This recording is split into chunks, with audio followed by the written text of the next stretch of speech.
kabel, good afternoon. Good afternoon sa inyo lahat. Yan. Tanghalin tapat ngayon mga kabel. Anong oras na ba? Ano? 12:33. So kasalukuyan nagpapakain tayo ngayon ng ayan mga kabel. Oh. Pakain tayo ng sneaky mix sa kanila. Yan. Ayan yung pagkain nila mga kabel. Oh. Wait lang. Ayan mga kabel. Oh. Nagpapamerienda tayo ng sneaky mix sa kanila. Yan. Bale, first stop ng derby namin ngayon ng BBC.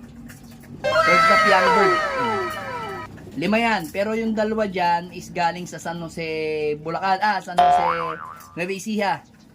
Training ng PRC. Ang oras natin is 12:33. Yan, kasalukuyan. Then, ang pagkain, ang inumin nila, yan, plain water mga kabel. Yan, no? Sneaky mix, kabalin mga kabel. Kabalin, sneaky mix. Yan ang ating pakain sa kanila o pamerienda natin sa kanila mga kabel. Tapos mga bandang alas 3, magpapakain naman tayo ng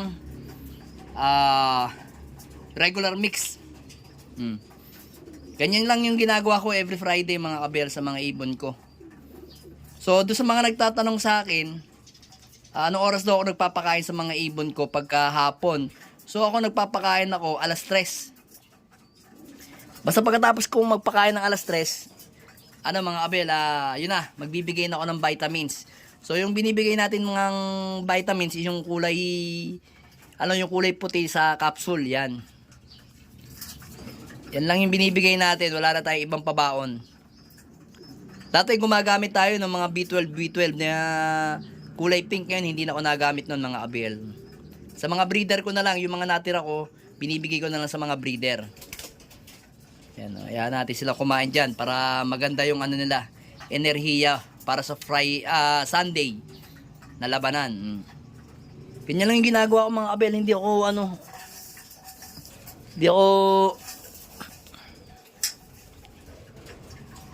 ako maraming magbigay ng kung ano-ano tuwing Friday. Yan lang.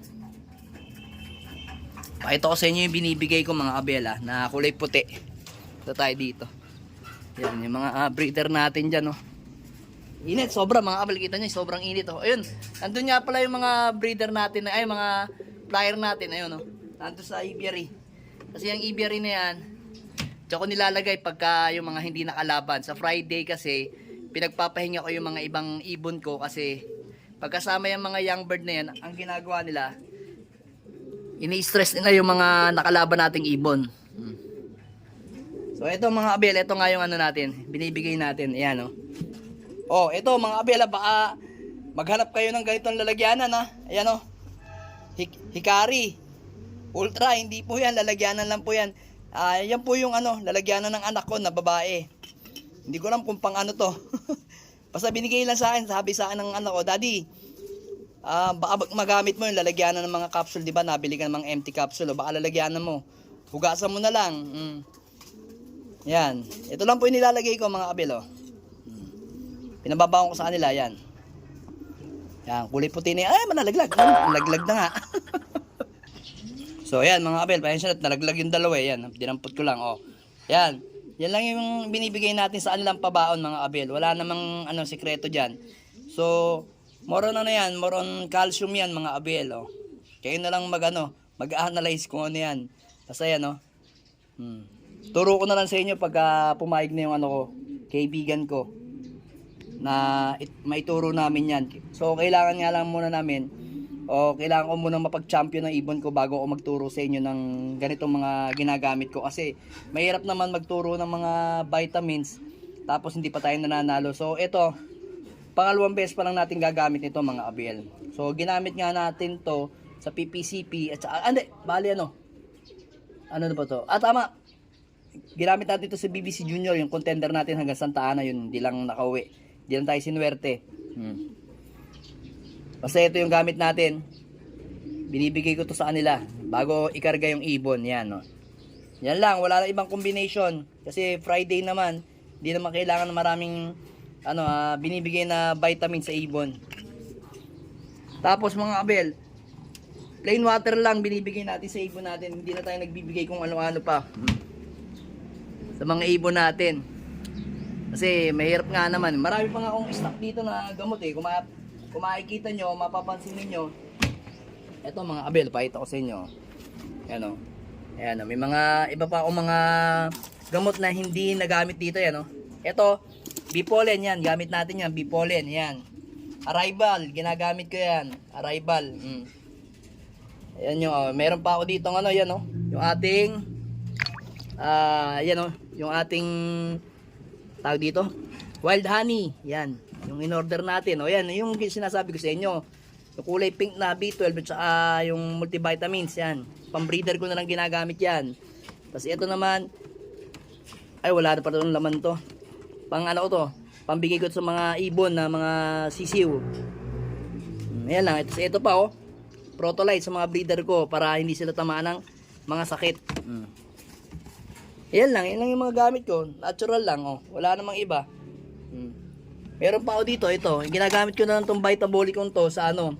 Pan-recover sa ibon. Pagka nakita kong may tama yung ibon. Yun. Bibigyan ko nito para okay na okay yung ibon natin. So ito nga yung ating ano, deworm. Then ito pa yung ating ano, upper and lower yan. Lower tsaka upper. Yan. Yan yung pang cleansing natin sa kanila o pang ano natin. Upper and lower. Yan. Yan ang binibigay ko. Tapos yan. No? Brewer yeast sa mga ibon natin. Tapos meron din akong golden powder. Ayan. No? Tapos meron din akong victory.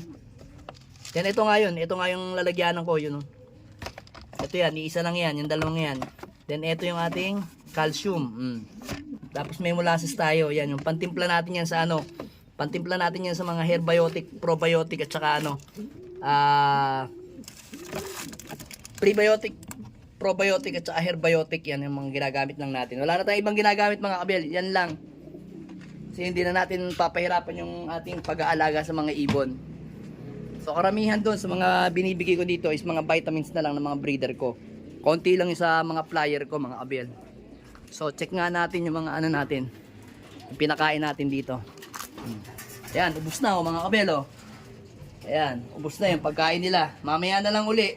Pagka mga bandang alas 3. Kaso ngayon mga abel, Friday kasi ngayon, yun nga mga abel, may schedule na naman ako. Magpapabunot ako ng ngipin eh.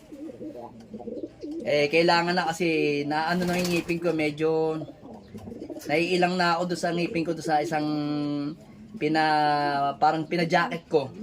Yun, patatanggal ko yun. Kaya diretso ng pabunot ako sa ngipin. Kaya maaga na ako nag-vlog ngayon mga kabel. Baka mamaya kasi hindi ako makapagsalita ng maayos pagka nabunutan ako ng ngipin. Ito si 6'5", si 6'4". Tapos yan ito si Pilantod. Tapos ito hindi natin to i-enter sa young bird mga kabel. Yung all bird lang natin yan. Then asan pa isa? Ito isa. Si Pula. Yan. Good luck sa atin sa Sunday mga kabel. Tingnan natin kung ano mangyayari sa mga ibon natin. Tingnan natin kung ano magiging result nila. Alright.